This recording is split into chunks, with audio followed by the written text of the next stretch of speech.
Hello dosto. So this is Om and thanks for watching this video. So in last video we talk about the EC2 instance, how to create that EC2 instance in our AWS Cloud Console.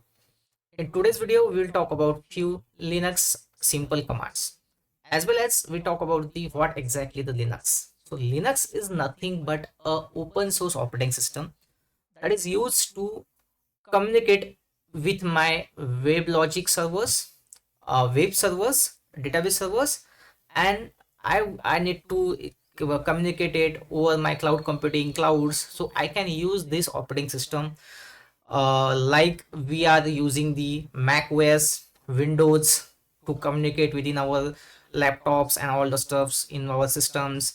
Also, Linux broadly used in organization like NASA, in ISROs, also in a computing chips. Also, they have embedded chips. We can use the operating system that in the Linux operating system. You know, the Android also you can use the, and we are using the our Linux operating system as well. So it's broadly used and it is a open source. It means it is a freely to use. You don't need to pay anyone to money of that or any licenses. You don't need to purchase. Okay, so that's why we called it open source system. So यहाँ पे इसको पढ़ने से पहले Linux जानने से पहले कुछ उसको यूटिलाइज कैसे करते हैं, लिनक्स पे काम कैसे करते हैं. तो लिनक्स पे जो काम होता है वो होता है कमांड्स के जरिए. Like if I want to use the Windows, तो विंडोज पे मैं कहीं पे भी क्लिक कर सकता हूँ. मुझे ये सब विजुलाइज दिखता है. मैं कहीं पे भी ग्राफिकल व्यूज में क्लिक करना, फोल्डर क्रिएट करना, फाइल्स क्रिएट करना, तो मैं कर सकता हूँ. Same as it is Linux का भी होता है. लिनक्स का भी एक जीपीयू सिस्टम होता है, वहाँ पे भी आप ग्राफिकल यूजर इंटरफेस बना सकते हो. बट वाइल यूजिंग और communicating with your cloud computing systems or EC2 machines and servers, we need to use the Linux CLI, that's command line interface. So वहाँ पे हमें कमांड्स की ज़रूरत होती है और कमांड के ज़रिए हम कम्युनिकेशन करते हैं. सो मेरे राइट हैंड साइड में आपको दिखा होगा कुछ कमांड्स, लिनक्स कमांड. सो पहली कमांड है यहाँ पे पढ़ने वाले हम, इसका नाम है ls command. The use of ls command is the list down the content of directory. तो यहाँ पे जो भी डायरेक्टरी के कंटेंट्स होंगे वो मैं यहाँ पे लिस्ट आउट कर सकता हूँ. मैं मेरे फाइल्स, फोल्डर्स, सिस्टम्स, यहाँ में जो भी मेरे फाइल्स होगी या फोल्डर्स होगी, डायरेक्टरीज होगी, मैं यहाँ पे देख सकता हूँ with the help of ls command. mkdir command जिसके हेल्प से मैं डायरेक्टरी क्रिएट कर सकता हूँ. So let's create a directory mkdir and I want to create any directory like for example demo. So if I am ls here, you can see ls-lrt. So you can see I have created my demo directory, and in the demo directory when I created everything is will be able to see there. Okay, so यहाँ पे हम देख सकते हैं ये 1 Feb में इस time पे मैंने डेमो डायरेक्टरी किया है.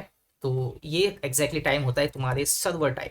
That is our exactly the server time. Okay, so date command होती है जिससे तुम सर्वर टाइम देख सकते हो. उसके अलावा अगर मुझे स्विच करना है किसी डायरेक्टरी में या फोल्डर में तो आप स्विच कर सकते हो. So I want to switch in Linux directory.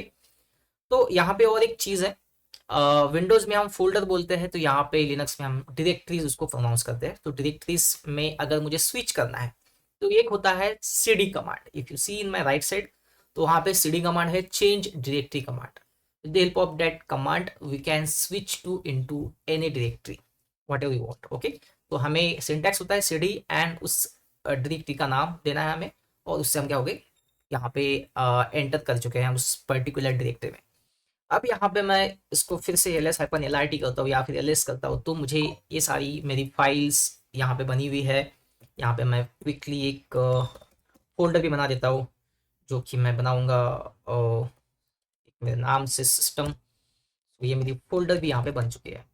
अगर मुझे हिडन फाइल भी देखनी है तो ls-lrt पे आपको ऑप्शंस देने पड़ेंगे. तो यहाँ पे जो डॉट फाइल्स होती है और सिस्टम फाइल्स अगर आपको देखना है तो आपको -a का ऑप्शंस, ये जो ऑप्शन होता है ये अवेलेबल होता है, इसका आप यूज़ कर सकते हो. उसके अलावा अगर मुझे किसी फोल्डर को मूव करना है या फिर उसका रीनेम करना है फाइल में, या उसका नाम चेंज करना है, तो we can do that.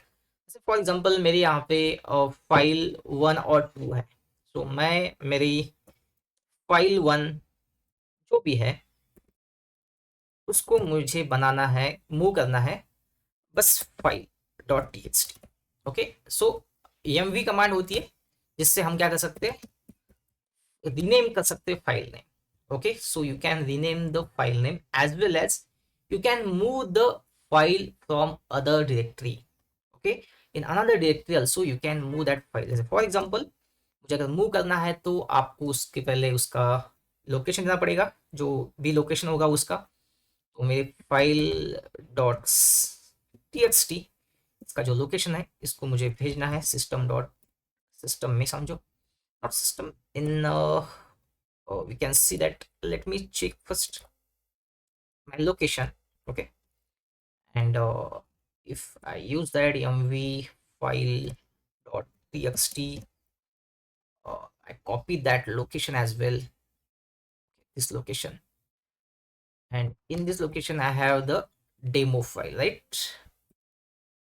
I have demo file here. So in demo I want to move that file, and let's see, the file is not there now present, that file dot txt is not there। तो वो हमने क्या कर लिया, move कर लिया। तो कहाँ पे मूव कर लिया, जाते हैं इस लोकेशन पे और देखते हैं हमारी फाइल मूव हो चुकी है या नहीं। So you can see my file is there. Okay, so now location of my file is home Ubuntu slash demo. यहाँ पे मैंने फाइल को मूव किया है with the help of vmv command. और मैं लोकेशन कैसे देख सकता हूँ, मैंने एक कमांड यूज की है यहाँ पे pwd, that is a present working directory. तो प्रेजेंट वर्किंग डायरेक्टरी कमांड से मैं देख सकता हूँ कि मेरा लोकेशन कहाँ कौन सा है। तो यहाँ से तुम कंफर्म कर सकते हो। तो लोकेशन आपका है डेमो और उसमें आपकी फाइल मूव हो चुकी है। तो mv कमांड से हम क्या क्या कर सकते हैं, हम रीनेम कर सकते हैं file name, directory name, as well as we can move the file और फोल्डर टू अनदर डायरेक्टरी और फोल्डर। ओके, सो ये भी हमें याद रखना, ये भी इंपॉर्टेंट कमांड है। उसके अलावा होती है pwd कमांड जो प्रेजेंट वर्किंग शो करती है, हमने ऑलरेडी इसको देखा है। नेक्स्ट है rm कमांड। अगर मुझे कोई फाइल डिलीट करना है, जो भी फाइल मुझे डिलीट करना है, तो I can use rm-rf if you want to delete a directory। okay, or if you want to delete a file, just do the rm command file.txt and that file is removed, there is nothing। when I tried to ls, there is no file present exactly। okay, so in this way we can use the rm command as well if I want to go back to next directory, back directory। okay, अगर मुझे back जाना है इस directory में से जहाँ पे भी मैं फिलहाल हूँ, जैसे फॉर एग्जांपल मैं अभी हूँ pwd होम उबंटू डेमो में, अगर मुझे उबंटू में जाना है तो आप cd डॉट डॉट ये कमांड का यूज करके बैक जा सकते हो और आप कंफर्म भी कर सकते हो कि मैं वन डायरेक्टरी क्या हुआ हूँ, बैक गया हूँ।